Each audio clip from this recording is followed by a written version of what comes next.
biofertilizers. What are biofertilizers? What are their different categories, different types? Nitrogen fixing, uh, phosphate mobilizing, potassium solubilizing, sulfur zinc, and then what are the different shapes of bacteria in nitrogen fixing? What are other bacteria like bacteria and cyanobacteria are there? For cyanobacteria, we had studied what are uh, different what are the basic features of function and structure of cyanobacteria, where are they found when they evolved, what are the different things into the cyanobacteria like cyanophycin granules, um, light harvesting complex granules, PHA granules, carboxysomes, phosphate bodies, lipid bodies, phycobilisomes, thylakoid centers, all these.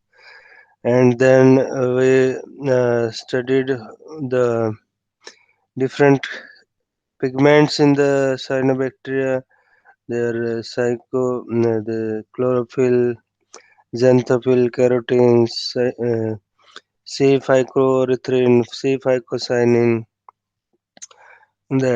which are present only in blue-green algae.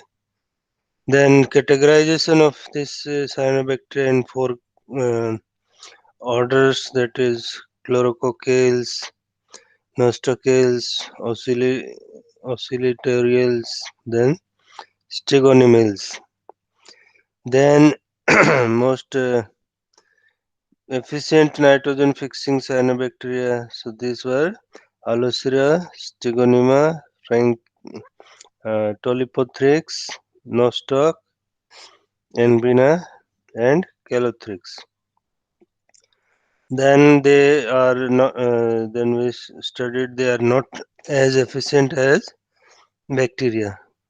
So they are lesser efficient than bacteria. Cyanobacteria is less efficient, but still they are used, and they maximum their maximum capacity can go up to 60 kg of nitrogen per hectare per season. So that is around equivalent to bacteria, uh, normal nitrogen fixing rate. Then we saw that how to mass culture them. They require light in addition to all other manipulation required for bacteria, and it is at many stages. First, you take the mother culture, then inoculate in small volume in a small uh, flask. The mother culture is usually taken from it is kept in a Pendoff tube, frozen at minus 80 degree, or it may also be kept at uh, 4 degrees Celsius in the slants. But if it has to be used frequently, otherwise it is stored at minus 20 degree. Then from the slants, it is taken to smaller flask of like 100 milliliter, then 300 milliliter, then 3000 milliliter, that is 3 liter. Then uh, you take it to the bioreactor, and then final in the bioreactor you get the final yield. So many criteria has to be maintained like light, pH, temperature, oxygen, uh, carbon dioxide concentration, nutrients, uh, for the nutrients you may need to add supplements, and the basic medias are also commercial medias are available. They can also be bought. So so within at the commercial scale, some bacteria, cyanobacteria, has been used as biofertilizers, and they are Dunaliella, Hematococcus chlorella, and Arthrospira. and they are because they are economically viable. But cyanobacteria are difficult, comparatively more difficult to grow as compared to bacteria because they will grow only where the sufficient light will be reaching, and if the cost of the light has also to be included in the production uh, cost. So then we have about if you see the history, biofertilizers shared about 5% market of the total fertilizers. Rhizobium, okay, I read that you have written some uh, message. Rhizobium structure. Rhizobium simple. Rhizobium was simple. If you see this green slides I showed you earlier, that was rhizobium. So let me show you again. Mm, present window.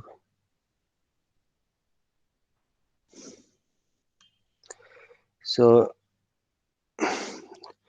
do you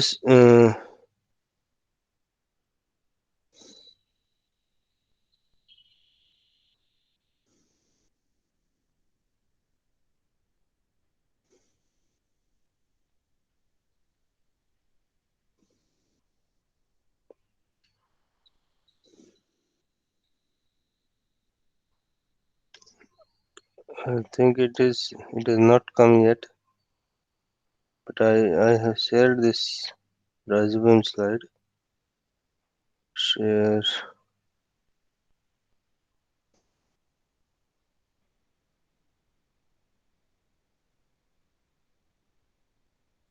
Let me.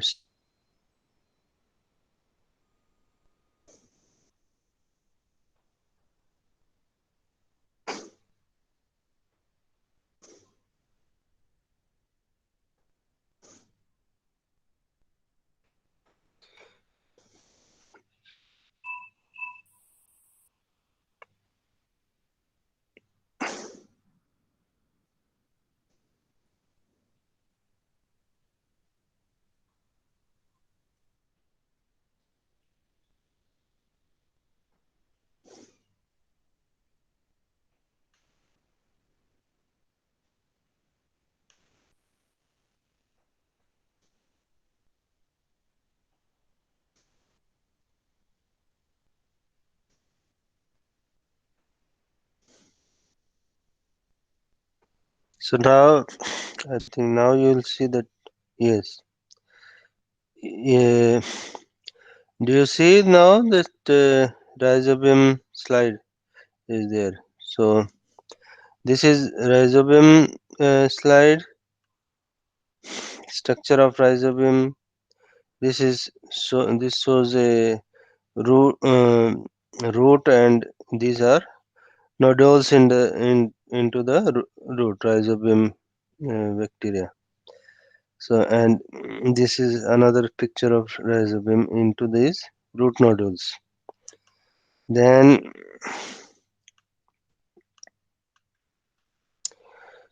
let me show you the azospirillum.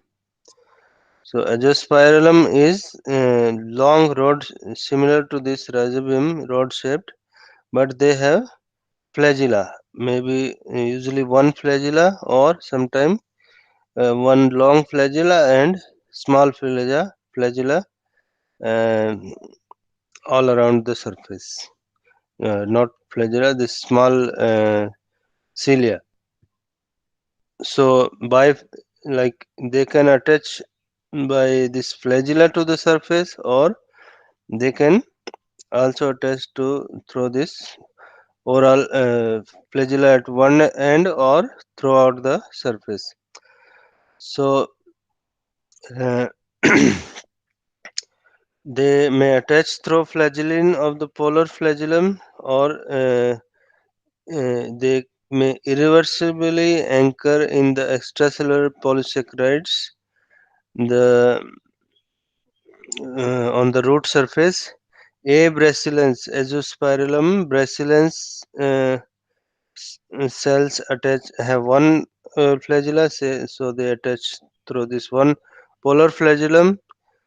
Some have lateral flagellum and they attach through this, and uh, after attachment they have to join, make a colony to, so they have to join with each other, so then they develop this peritrichous flagellum. I mean flagella all through the surface, little flagella they may be called. So this kind of attachment and colony formation is there in the azospirillum.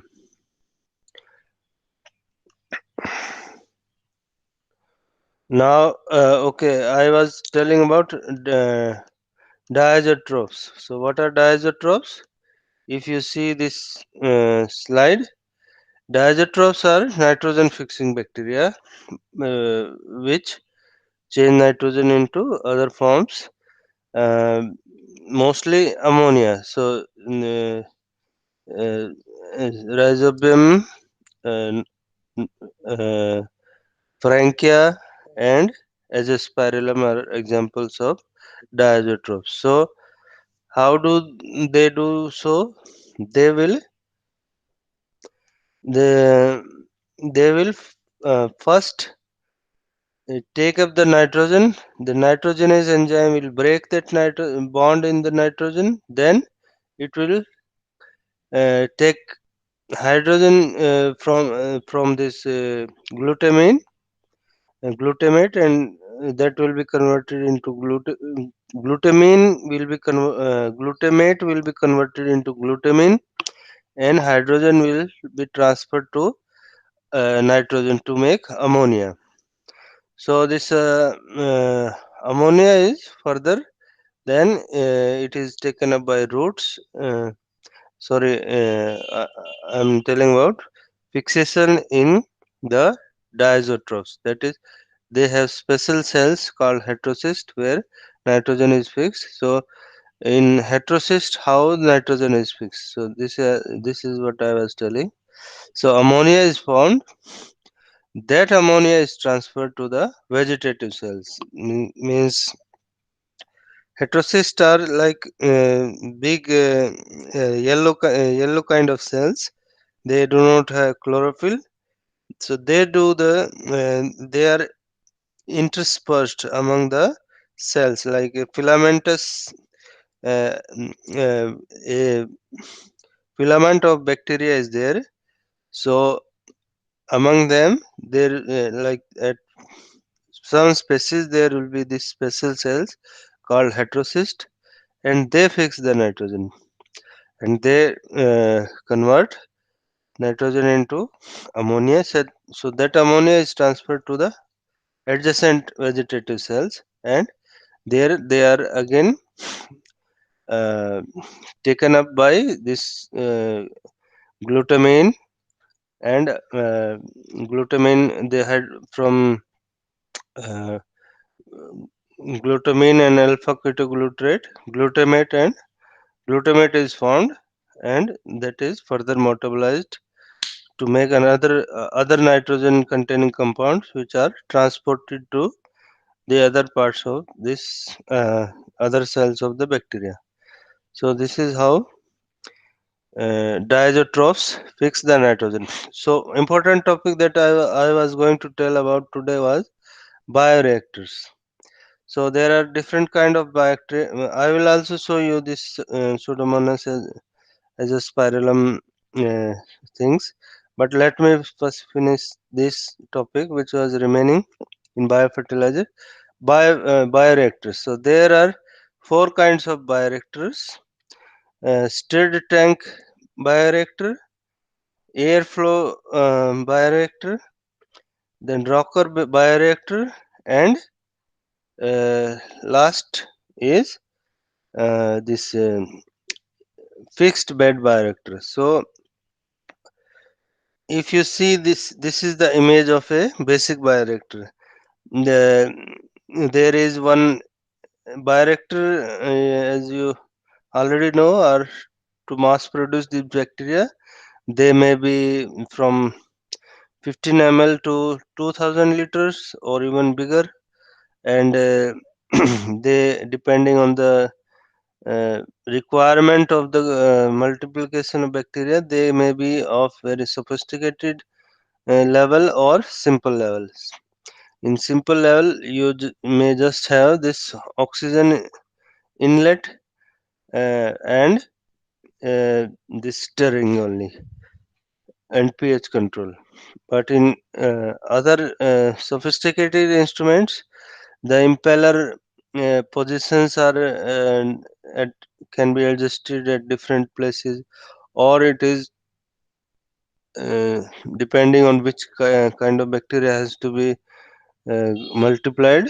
The impeller may be at different places, and the oxygen inlet may be there, how to dissolve this sterile air, and then they may also have controller of carbon dioxide, and foam regulators may be there. Then the coat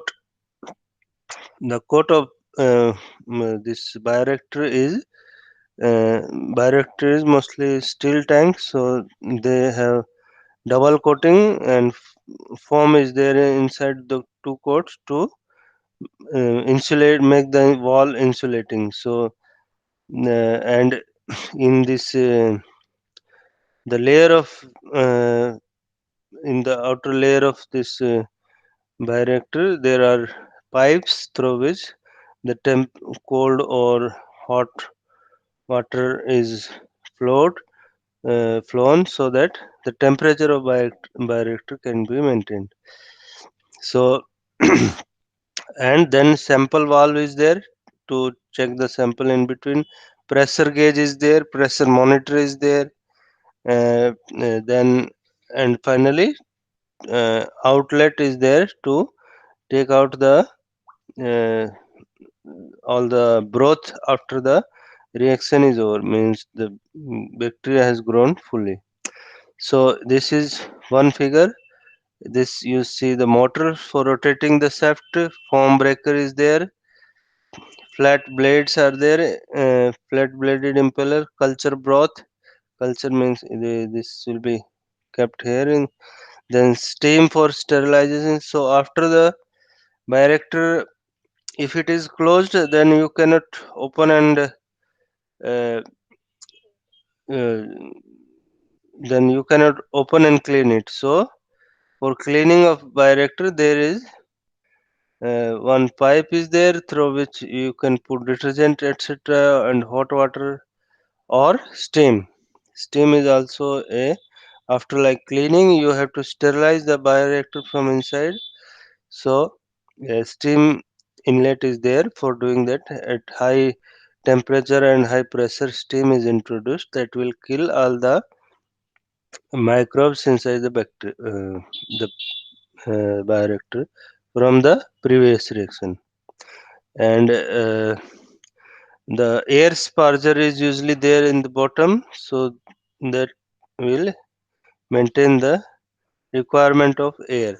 So this is another reactor. This also have multiple blades, impeller blades. Then this is air sparger. Thermal jacket is there. Sensors, probes, system monitor. Uh, in some bioreactors, the lid can be opened, but some try to have a non-opening lid so that sterilization condition can be better maintained.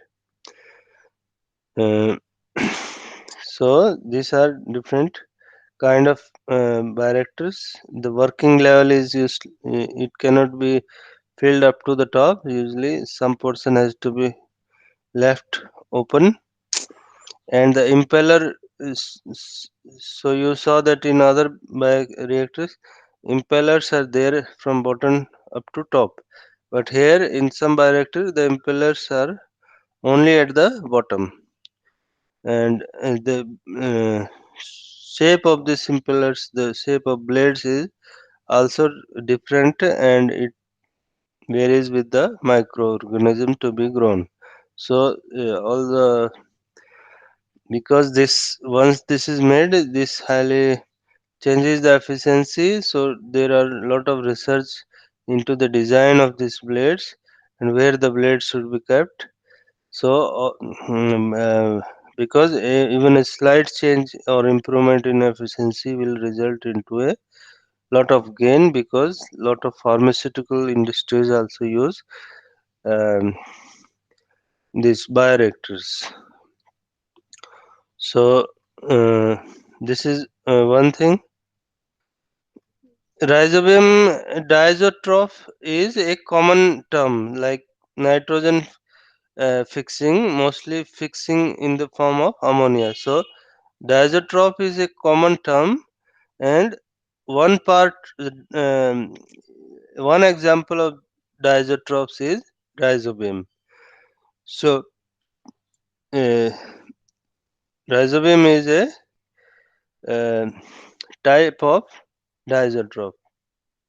Okay, so now let us continue with this bioreactors. So different kind of how different kind of bioreactors are there. So one is stirred tank reactor, like we saw in the uh, in this. All these are stirred tank reactors. So tanks is there where this medium is stirred, and another is rocking type of reactor, means where you put in the this medium is put into the usually plastic things, plastic bags, and this uh, something will uh, like it will rotate it. It will keep on rotating, not rotate, rocking it like a seesaw movement. So that will keep on mixing this solution, and this will increase the oxygen supply, because one at the one end there is mm, something like cotton plug is there. Air will come from that uh, sterile air, and uh, because it is moving, movement is must for the growth of homogeneous mixing and growth of bacteria. Next is air reactor, where the instead of putting an motor motor driven impeller, air is bubbled through this medium. So that bubbling will cause the disturbance in the media, and that will be sufficient for uh, uh, that will work as a homogenization process. Then fixed bed reactor, here the microbes are grown on the fixed instead of they are not in the solution, they are fixed. So now let us uh, study in detail. So first is stir tank bioreactor, are equipped with the impeller for homogenizing the culture media, and a sparger for delivering oxygen. This may be this big, and they are usually used in large scale manufacturing, and the goal is to ensure that a process at a smaller volume can be representative of a larger process. Means when you do a lab scale research scale production, the same, because there you have all these controllers, so the same is uh, taken up to high volume with all these things. So uh, um, all this manipulation are done so that the same process can be taken to the higher volume. Uh, so they are used for scaling up the process. Next is rocker bioreactor, as often used as single use system because they are in plastic bags. They involve a bag on a moving platform, relying on the rocking motion of the mixing. Oxygen diffuses through the head space via liquid gas interface, as these bioreactors are not equipped with a sparger. Sparger means oxygen sparger, where this oxygen bubbling will be there. So this is not in rocker bioreactor. These bioreactors are typically smaller scale, ranging from a few liter to maximum 100 liter, because they cannot supply high volume of oxygen. Because oxygen is only mixing through diffusion. They are usually uh, small scale. So next is airlift. Airlift are less frequently used in pharmaceutical industry because they are lesser known. They have not been studied much because the regulatory requirements need a thorough exploration and studying of the process. So that has not been explored for airlift reactor. So here they rely on the air bubbles to aerate and carry the media around the reactors. Next is fixed bed bioreactor. They are used for adherent cells, means those kind of like azospirillum, which will stick to the surface, involving specialist cells that can only grow when they are attached to a surface. They usually have strips of fibers, resulting in a high surface area for the cells to adhere to. These carriers are packed together to make the fixed bed. Aerated culture medium circulated through it. Adherent cell can also be cultivated in stirred tank rocker or airlift bioreactors such as suspended cells. However, they need to be attached to 100 micrometer beads put in the suspension. Scale up of this process is much more complex and time consuming than the equivalent suspension process or the adherent cells process in the fixed bed bioreactor technology.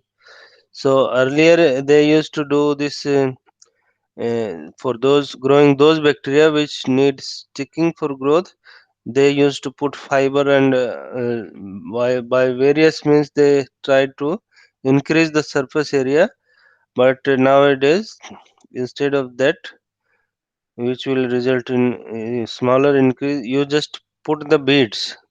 So beads, small beads of different inert materials are there on which the bacteria will attach, and this bead will you through these beads you can increase the surface area to any level. Okay, then, thank you. I think you have next class now. Rajaswami. Rajaswami. Okay, bye.